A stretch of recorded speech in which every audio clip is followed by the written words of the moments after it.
E vou pôr para compartilhar a nossa tela. Isso, muito bom.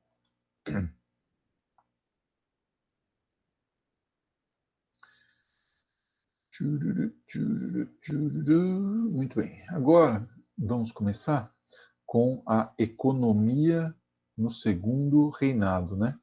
Nós vimos o parlamentarismo às avessas, nós vimos toda essa parte referente aí à política interna. Não há, né, não há nada mais Saquarema que um Luzia e nada mais Luzia que um Saquarema, os conservadores, né, e os liberais. Vimos que o quarto poder, o poder moderador, né, da Constituição de 1824, desequilibrava a relação entre os poderes durante o Império, né, e esse quarto poder era exercido diretamente pelo imperador Dom Pedro II. Muito bem. Agora, chegou um momento em que nós precisamos parar para olhar um pouco a questão econômica do Segundo Império. Questão econômica do Segundo Império. Nós temos que pensar num produto chamado café, é o principal produto, produtos secundários, como algodão, ciclo curto, né? Um ciclo bem curto do algodão, lá no Maranhão, por exemplo, durante o período da Guerra Civil Americana, que desorganizou a produção algodoeira daquela região, né? Do sul dos Estados Unidos. A Inglaterra, durante esse curto período, compra algodão aqui do Brasil. Aí tem esse aumento da produção algodoeira, mas quando a produção se reorganiza lá nos Estados Unidos, eles param de comprar da gente. Tá? Os nossos produtos tradicionais, cana-de-açúcar, fumo, couro, tudo isso a gente continua exportando. Tá?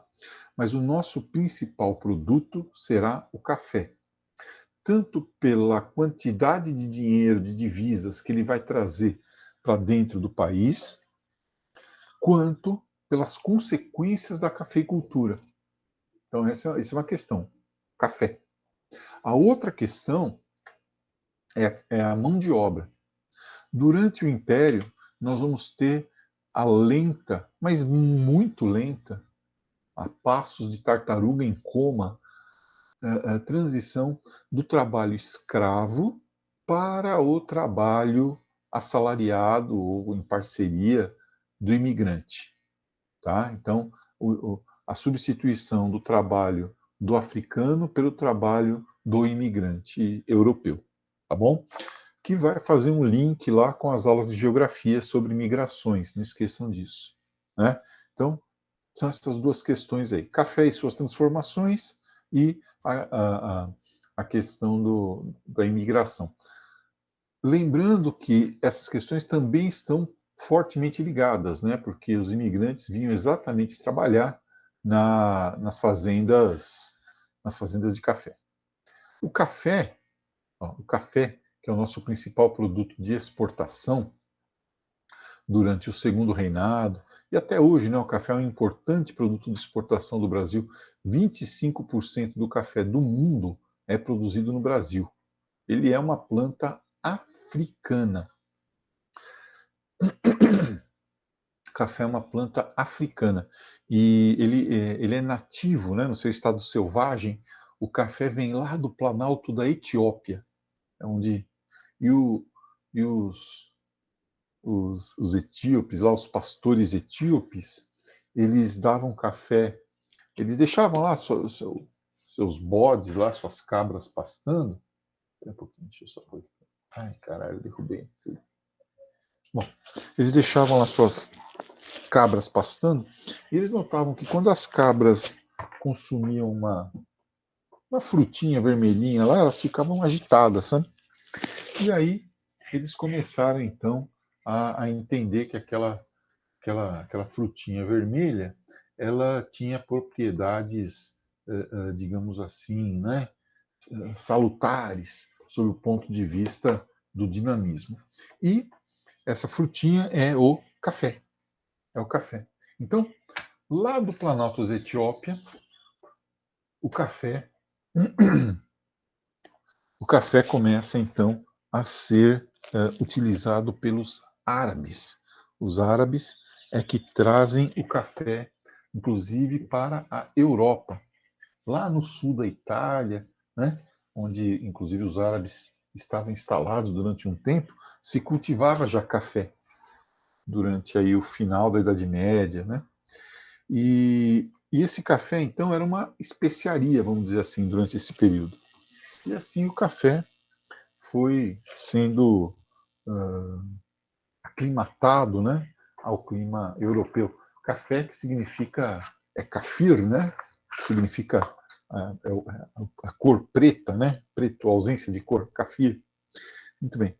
E aí, então, quando os europeus, aí o café chega até a França, um cheirinho aqui.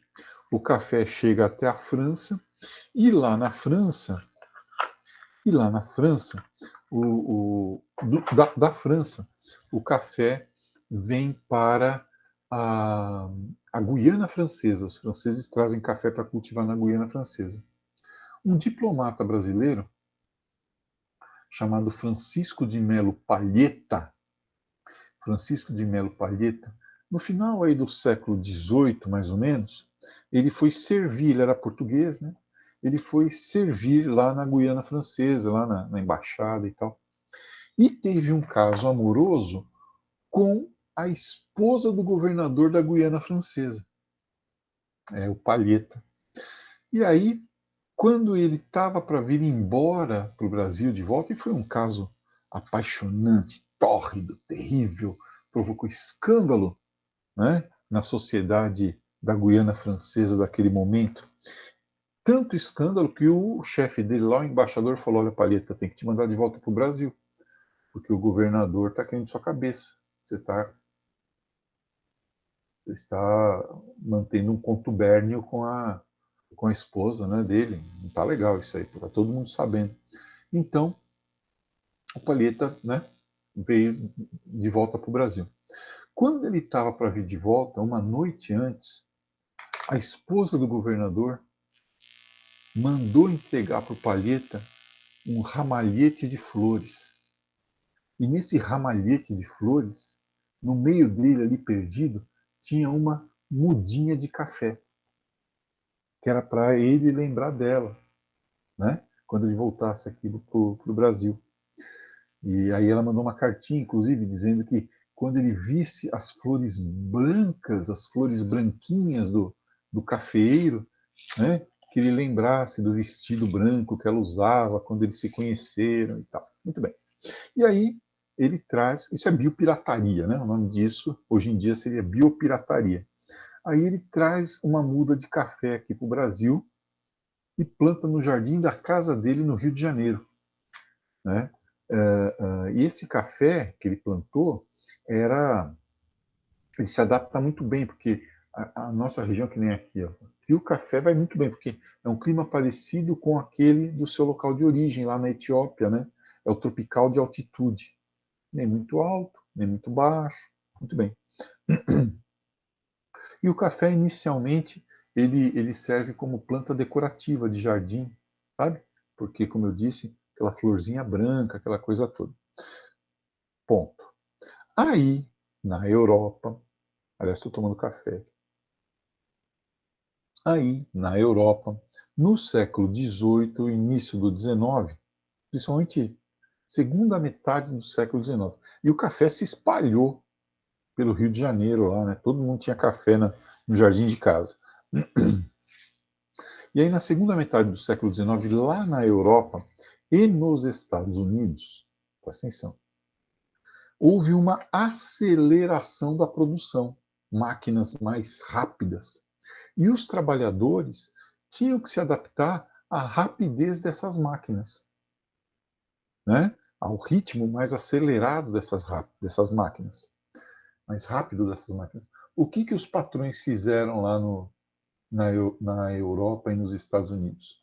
Introduziram o café na dieta dos trabalhadores, para eles ficarem mais ligeiros, para aumentar a produção e até poder aumentar o ritmo das máquinas. Graças à cafeína, né? Tem muito mais cafeína no café do que no chá, que é o que tradicionalmente eles tomavam lá. E até hoje o café é visto como um estimulante.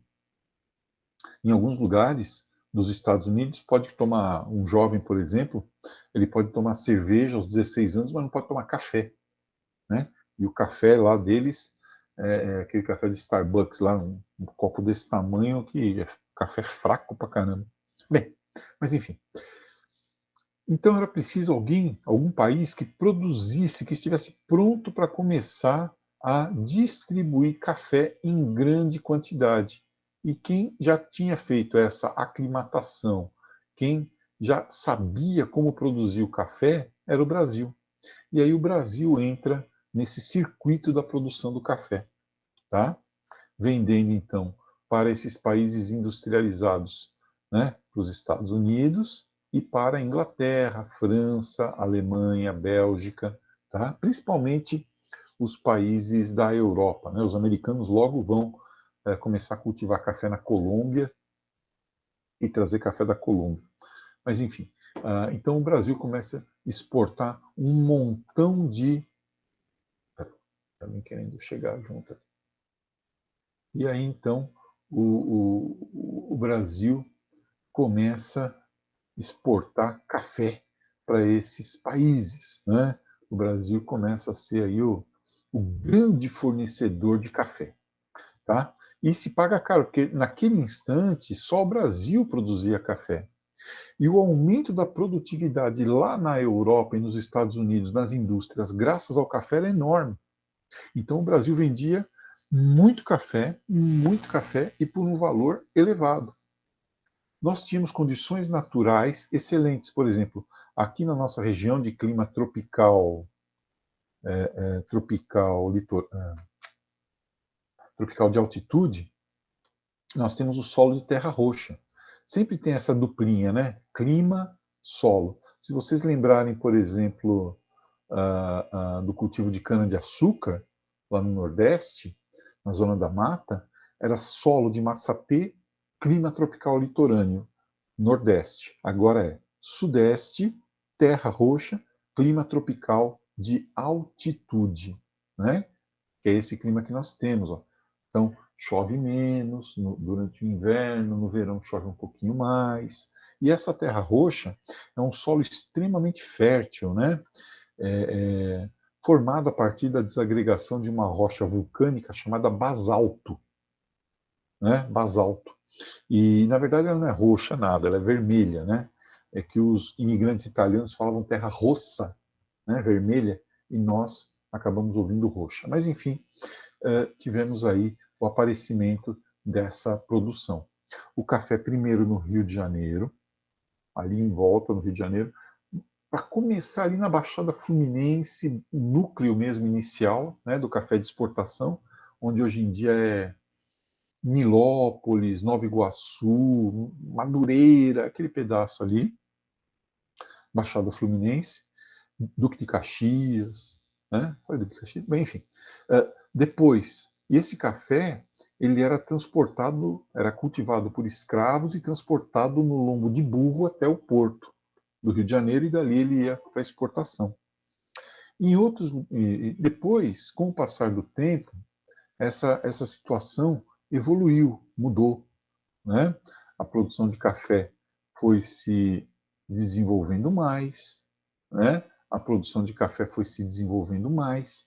Ao invés de se utilizar a mão de obra escrava, começou a ser utilizada a partir da lei Eusébio de Queiroz, né? Começou a ser utilizada a mão de obra imigrante. Então começamos a ter aí o papel importante dos imigrantes, né? Para cultivar esse café. Daqui a pouco nós vamos falar mais sobre isso. O café sai ali da Baixada Fluminense, inclusive quando vocês forem para o Rio, onde hoje em dia é a Floresta da Tijuca, muito interessante isso. Era uma plantação de café, né? E aí o governo do Dom Pedro II compra aquela área toda, coloca um cara lá, um botânico e 17 escravos. Um botânico e 17 escravos. E eles replantam a floresta. Eles fazem um processo de recuperação, onde hoje em dia é a Floresta da Tijuca. Por que Dom Pedro fez isso? Porque de lá vinha água para o Rio de Janeiro. Que nem aqui em São Paulo, a Serra da Cantareira, que as pessoas iam buscar a água em cântaros, né, em vasos, por isso Serra da Cantareira, na Zona Norte. Eram fazendas de café também, com muitas nascentes, onde o governo desapropriou para poder ter abastecimento de água. Quando vocês visitarem ali a região do Parque Estadual da Serra da Cantareira, andando no meio da mata, vocês vão ver umas valas assim, sabe? Umas trincheiras. O guia lá que estiver com vocês vai explicar, olha, isso aqui é uma fronteira aí entre, um limite entre fazendas de café que tinha aqui. Em vez de fazer um muro, eles faziam um buraco no chão. Bom, e aí o café começa a se espalhar. Ele vai para o Vale do Paraíba. Então, ó, já ficou mais longe do porto. Mas ainda assim, no Vale do Paraíba, São José dos Campos, Taubaté, Resende, né, do lado de lá, do lado do Rio de Janeiro, Jacareí, tá? Ele, ainda assim, ele era cultivado por escravos. Mas já é necessário que se comecem a construir algumas ferrovias no Brasil. Daí a importância do Barão de Mauá, que vai construir as primeiras ferrovias aqui no Brasil, né? Inclusive a nossa aqui, que passa aqui por Ribeirão, antiga São Paulo Railway, né? Com essas estações aí do século XIX. Paranapiacaba é de 1867, né? Então é bem dessa época que a gente está contando, tá? Então nós começamos a ter a chegada das ferrovias. E você sabe, né? Junto com a ferrovia vem o telégrafo, né? Que a sede era nas estações, os postos telegráficos, acompanhando a ferrovia, vem o transporte telegráfico. Nessa mesma época, é instalado o primeiro cabo submarino de telégrafo entre o Rio de Janeiro, ó, e a Europa, e Londres. Pela primeira vez, nós temos um cabo transatlântico submarino instalado aí. Isso foi um feito da engenharia extraordinário.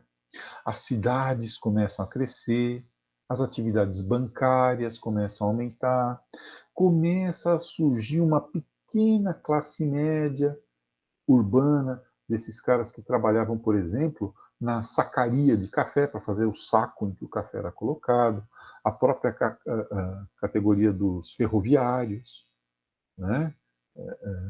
O primeiro cinema do Brasil, por exemplo, foi em Paranapiacaba. A máquina de passar o filme, não sei, projetor, o primeiro projetor de cinema do Brasil foi em Paranapiacaba. Ele era movido a carvão, era a vapor o negócio. A primeira partida de futebol do Brasil, dizem, por Charles Miller, que trabalhou na ferrovia também, foi lá em Paranapiacaba, no campo do União Lira Serrano. Enfim, Paranapiacaba tem um papel importante aí, e as atividades urbanas também vão surgindo, né? Essa classe média, essa coisa toda. As comunicações, como eu disse, né? Cabos telegráficos, cabos submarinos, né? Ferrovias, tudo isso vai se modificando, graças então ao café. Mas notem que o café não muda o nosso papel na divisão internacional do trabalho, né? Nós passamos de exportadores, por exemplo, de cana-de-açúcar como principal produto para café como principal produto. Nós estamos sempre com os produtos de café da manhã, né? Açúcar, café, laranja, enfim, cacau, tá? Não mudamos também a nossa estrutura, continuamos produzindo através de grandes propriedades rurais, inicialmente escravistas e depois com mão de obra imigrante e monocultura. Continuamos no esquemão do plantation, ó, latifúndio, exportador, monocultor, escravista. Continua sendo o nosso jeitão, tá? Se você tirar aqui o escravo e colocar o imigrante, pronto, continua a mesma coisa, tá? Então, grandes propriedades rurais voltadas para o mercado externo, em que se cultiva somente um tipo de produto com mão de obra escrava. Tá? Aqui, ó, é o que nós chamamos de Marcha do Café. Tá? Então, inicialmente no Rio de Janeiro, depois ganhando aqui o Vale do Paraíba Fluminense, ao início do século XIX, né? Depois o Vale do Paraíba Paulista, né? Depois aquilo que a gente chama de Oeste Velho, Oeste Novo, indo para essas outras regiões aqui. Aqui já estamos chegando praticamente na, ó, esse verde aqui, ó, Presidente Prudente, Presidente Epitácio, né? Santa Fé do Sul, aquela coisa toda. Nós já estamos chegando, já é República, né? Já é República, tá? Depois o café vai para o norte do Paraná, onde tem a terra roxa, em grande quantidade. Não é à toa que o paranaense até hoje, né? Eles lá se tratam como o pé vermelho, né? O pé vermelho. Depois, hoje em dia, o maior produtor de café do Brasil é Minas Gerais, o sul de Minas aqui, né? Guaxupé, aquele pedaço todo lá. E o café gourmet do Brasil, o café caro, né? É produzido aqui no Espírito Santo, tá? O Espírito Santo é que produz o café mais caro do Brasil, né? Você sabe, tem o café Conilon, café arábica, né? E o Espírito Santo é que produz as variedades mais caras de café hoje em dia. Então o café foi avançando, né? Então nós estamos mudando a nossa infraestrutura econômica. Logo, a superestrutura social também vai mudar, né? Então a economia vai forçando uma mudança na sociedade, mesmo que a sociedade não perceba isso, tá? Só vai perceber meio tarde. Quanto aos outros produtos, ó, o açúcar, numa decadência eterna, né? Aqui nesse período, no século XIX, nós estamos assistindo à transição da produção de açúcar do engenho para a usina, que envolve muito menos mão de obra, e começam então a sobrar alguns escravos que inicialmente são aproveitados no tráfico externo, no tráfico interno, aqui para o Sudeste, e o açúcar sempre, e também o início aí da dispersão, né, da população nordestina pelo Brasil.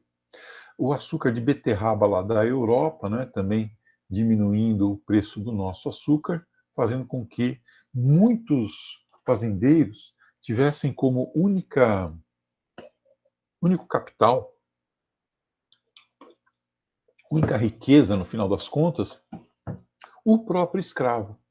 Por isso que muitos deles resistem em admitir a abolição da escravidão, porque o escravo era a última reserva que ele tinha de alguma coisa que pudesse ser vendida nessas áreas do capitalismo agrário mais atrasado do Brasil. O algodão, ele teve aquele surto, né, na época da desculpa, na época da Guerra Civil lá dos Estados Unidos, depois entrou em decadência, algodão maranhense, né? A borracha, ó, a partir de 1880, por conta do surgimento da indústria automobilística lá na Europa. Então, eles importavam borracha obtida através do látex da seringueira aqui do Brasil. Inclusive, o Henry Ford tentou criar uma vila produtora lá no Pará, Fordlândia, né? Acabou dando tudo errado também, tá? O Brasil conseguiu fazer até o Ford dar errado, mas enfim. E aí também nós acabamos perdendo um pouco a nossa participação no mercado de borracha por dois motivos. Primeiro, porque mudas de borracha não, né? Mudas de seringueira foram levadas daqui do Brasil para a Malásia pelos ingleses e cultivadas lá.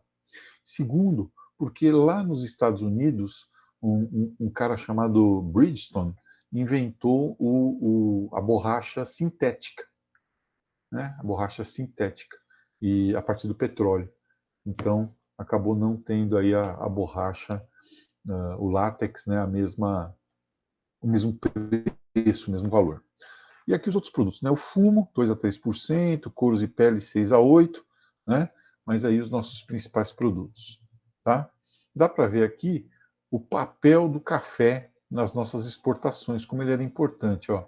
Então, da segunda metade do século XIX, né, em diante, 49%, depois uma pequena queda, e aqui, ó, 57, e no final do Império, 1889, acabou o Império, o café já representava 60% das nossas exportações. Ora, se o produto café representa tanto, naturalmente quem produz o café, os fazendeiros de café, vão ter muito poder, né? Que nem hoje os plantadores de soja, ou, sei lá, os industriais, etc. Tá? Aqui você pode perceber ó, como o café, né, foi sendo cada vez mais exportado, enquanto que, por exemplo, o algodão, tirando esse pequeno surto aqui, ó, ele foi sempre marginal. Né? Esse surto aqui é por conta, ó, 1861 e 1870, né, a Guerra Civil Americana, que foi de 60 a 64, mais a reorganização da produção. Tá? Couros e peles, né, bem pouquinho, está aqui embaixo. Ó, né? Ah, o café aqui, a cana esse verdinho, ó, a cana sempre para baixo também, né? A cana sempre em decadência. E outros produtos, né? Olha a borracha, ó.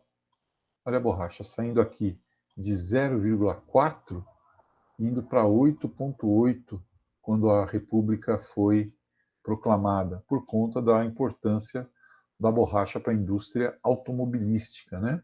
Erva mate, basicamente lá no sul, né, para a produção de chá, sempre também 1,2, 1,0. O negócio mesmo era café, né? 43, 41, 48 e subindo.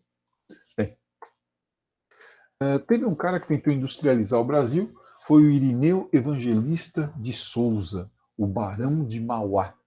Tem até um filme, tem um livro e tem um filme, chamado Mauá, o Imperador e o Rei. Mauá, o Imperador e o Rei. Seria interessante que vocês assistissem. Tem no YouTube, que mostra a vida do Irineu Evangelista de Souza, o Barão de Mauá, tá? Que aproveitou um momento importante aqui para nós, ó, que foi a tarifa Alves Branco, que fez com que os produtos ingleses ficassem mais caros. É uma tarifa protecionista, que encarece os produtos estrangeiros em 1844.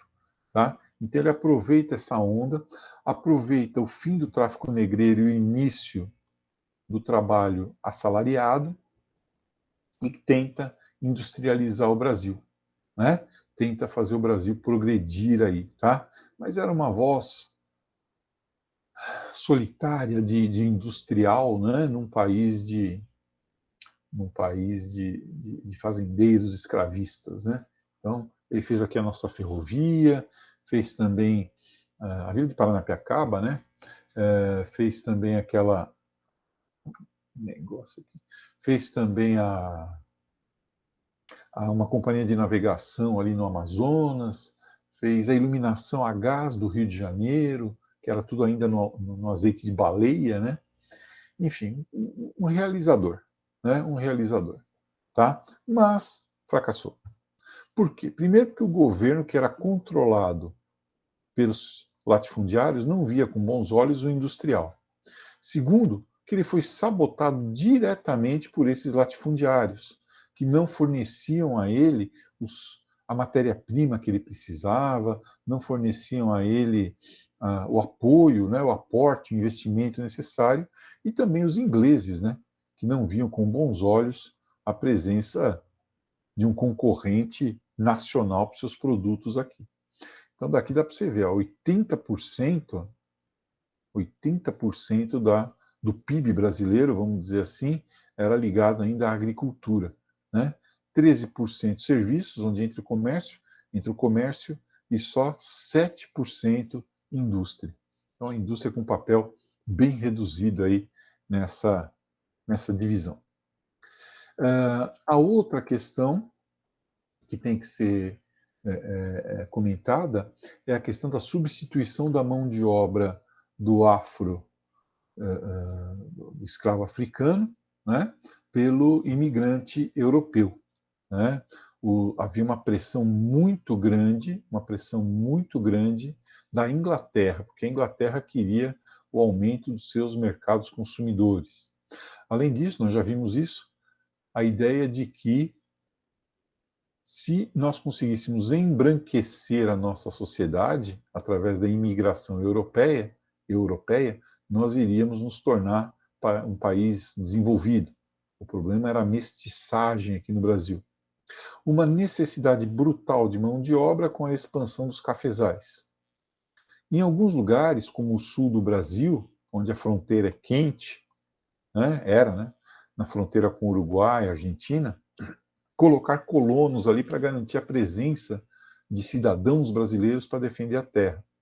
E, finalmente, um excedente demográfico devido à modernização da agricultura e da indústria em países europeus. E esse excedente demográfico precisava ser mandado para algum lugar. E aí, então, eles vieram aqui para o Brasil em grande quantidade.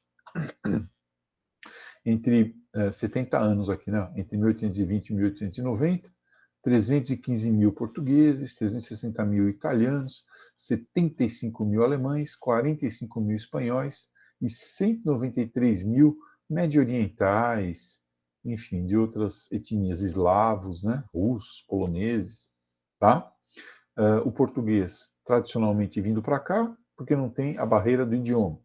O italiano, por conta da sua industrialização, da sua unificação, da modernização da agricultura. Então, uma grande quantidade de italianos veio para cá. Uma parte para trabalhar nas fazendas de café, outra parte para trabalhar nos centros urbanos, né? Dando origem ao nosso operariado, como São Paulo. E outra parte ainda indo lá para a Serra Gaúcha, né? Bento Gonçalves, Garibaldi, Carlos Barbosa, aquele pedaço lá, onde eles recebiam lotes do governo para poder desenvolver aquele lugar lá. Então, é minifúndio para ocupar, né, esse processo aqui de ocupação. Os alemães instalados principalmente em Santa Catarex, lá em Santa Catarina, né, Joinville, Blumenau, novamente trabalhando no setor da agricultura, né, minifúndios, né, e os espanhóis, sobretudo, atividades urbanas, viu? Eles vinham para o café, mas eles não se adequavam à produção do café e acabavam procurando cidades, como aconteceu, por exemplo, com os meus bisavós, meus avós maternos. Tá? Dois sistemas em que eles tentavam vir para cá, o sistema de parceria, que nós já estudamos, né, com o senador Nicolau Campos Vergueiro, que era uma escravidão disfarçada, né, em que o imigrante estava sempre devendo para o fazendeiro, sempre estava devendo, né? E quando ocorria a colheita, na hora de fazer a divisão dos lucros, né? Novamente, né, o colono lá, o imigrante, estava em débito, tá? Inclusive, isso aqui gerou aquelas famosas revoltas, né? A revolta de Ibicaba, na fazenda do senador Vergueiro, a revolta dos Muckers, né? Que eram os colonos suíços, tá? Aí, quando esse sistema fracassou, entrou esse aqui, ó, o sistema da imigração subsidiada ou colonato, em que o governo pagava para que as pessoas viessem aqui para o Brasil. O governo pagava as despesas de viagem e aí elas iam trabalhar nas fazendas de café ou iam ser instaladas em lotes que o próprio governo dava para elas. Tá? Isso, veja, são duas coisas acontecendo ao mesmo tempo. Enquanto tudo isso estava acontecendo na entrada de pessoas, nós íamos parando com a escravidão, com o escravismo, lentamente. Como eu disse, os ingleses não queriam mais escravidão. Uma lei baixada lá na Inglaterra dizia o seguinte: se a Marinha da Inglaterra encontrar algum navio carregando escravos, vai pegar a carga, vai pegar o navio, levar de volta ao seu porto de origem, liberar os escravos e ficar com o navio. Tá? É o Bill Aberdeen. Então, durante algum tempo ainda houve um tráfico ilegal de escravos, né? E quando se aproximava algum navio inglês, os escravos eram todos jogados ao mar. Tá? Eles acorrentavam um escravo no outro, jogavam a âncora lá, uma âncora, um peso, e os escravos eram todos jogados ao mar, morriam afogados. O dono do navio perdia a carga, mas não perdia o navio. Aqui no Brasil, nós tivemos para complementar o Bill Aberdeen, uma lei Eusébio de Queiroz, que proibia o tráfico externo, né, a chegada de novos escravos aqui para o Brasil. Nessa época aqui, 1850, tá? Quando cai enormemente o número de escravos vindo legalmente para o Brasil. Esses escravos que vinham de fora, inicialmente, são substituídos pelo chamado tráfico interprovincial, o tráfico interno. Então, a economia nordestina, que estava em decadência, né, do açúcar, vendendo escravos para a economia do sudeste, do café, que estava em ascensão. Né? Então, nós vamos ter aqui o Nordeste mandando escravos para o Sudeste, é o tráfico interprovincial. E o Sudeste aumentando, né? Até que no final das contas, quando tem a abolição, 1888, esse número acaba zerando, tá? Esse número zero. E aí, eu repito, enquanto tudo isso estava acontecendo, ao mesmo tempo, nós estávamos tendo a entrada dos imigrantes. Tá? O governo foi preparando esse processo também através de leis, por exemplo, a lei do ventre livre, né? Ou lei, aqui a lei do ventre livre, ou lei da inutilidade, porque dizia que todo filho de escravos que nascesse livre, que nascesse, né? A partir dessa lei, ele seria considerado livre. Mas para ir para onde, né? Um bebezinho, filho de escravos, ele iria para onde? E a segunda lei é a lei dos sexagenários, ou lei Saraiva-Cotegipe, que é uma lei também que na época o pessoal ironizava, né? O escravo, quando fazia 60 anos, ele estava livre. O pessoal ironizava dizendo o seguinte: primeiro, um escravo não durava até os 60 anos. Segundo, que aos 60 anos, ele se tornava uma fonte de despesa para o dono dele, para o fazendeiro. Então, o que o fazendeiro fazia? Usava a lei dos sexagenários para expulsar o escravo. Então, dizia-se que era uma lei para libertar o patrão, né, o fazendeiro, dos seus escravos. Tá? Inclusive, teve gente, aqui dá para você ver o conflito entre a infraestrutura e a superestrutura. Quando teve a votação da lei do ventre livre em 1871, os fazendeiros do Sudeste, aqui, foram majoritariamente contra essa lei, enquanto que os fazendeiros do Nordeste foram mais a favor dessa lei, né? É interessante perceber essa contradição, né? Essa contradição aí. Tá? Embora a gente diga que aqui no Sudeste tinha um imigrante, que o fazendeiro nordestino, não sei o quê, era atrasado e tal. Os fazendeiros nordestinos votaram muito mais a favor, em quantidade muito maior a favor da lei do ventre livre. Né? E a última lei áurea, né? 13 de maio de 1888. Olha lá. É o fim da escravidão.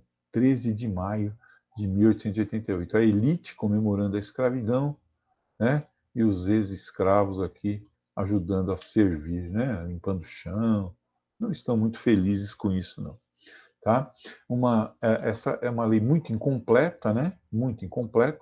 Ela não indenizou os senhores e não fez reforma agrária, não distribuiu terras para garantir a inserção dos então ex-escravos na economia brasileira. Tá? Até porque lá atrás tinha também a lei de terras, né, que impedia a ocupação de terras no Brasil. Tá? Bem, aqui já é política externa, já é o nosso próximo encontro, já não é o encontro de hoje. Tá bom? Nossa, já invadimos a aula de sociologia. Ó, eu vou desligar aqui um pouquinho, vocês vão ao banheiro, bebam água, às 8 horas a gente volta para a aula de sociologia, tá bom? Dá tempo aí de dar uma levantadinha aí. Vamos lá, 8 horas a gente se encontra para sociologia. Até mais.